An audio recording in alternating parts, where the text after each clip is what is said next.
We're now 5 days away from Kenya's presidential election, and as Kenyans prepare for the vote, some communities displaced by the intertribal fighting that followed the 2007 vote are still trying to find a home.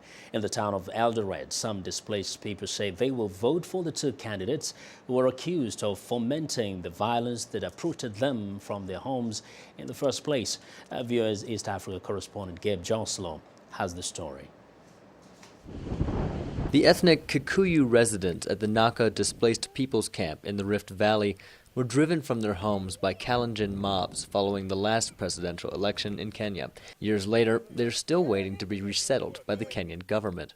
As the country prepares for elections on March 4th, camp resident Scholastica Wanjiru says she sees hope in the alliance of Kikuyu presidential candidate Uhuru Kenyatta and his Kalenjin running mate William Ruto. It will help us very much because, as you can see, now they are telling us we are brothers and sisters. We have seen the fruits of their union and we are all together now.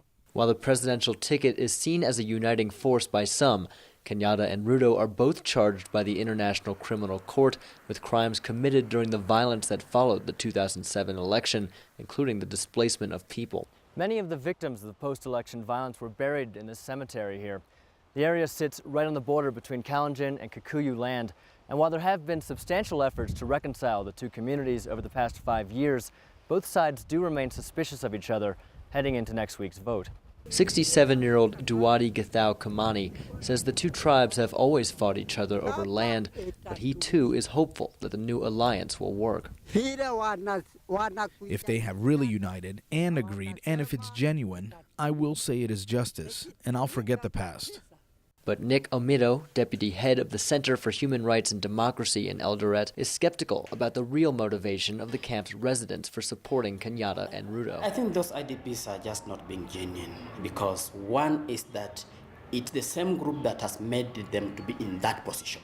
The two, that the costs of them being in that position. I think that the perception is that the two will win and then they'll reward them. That's what they're looking at. Land rights have been a major issue in this year's presidential race. Residents of Naka camp are hoping that their vote will help bring them new land to farm and a place to call home. Gabe Joselow, VOA News, Eldoret, Kenya.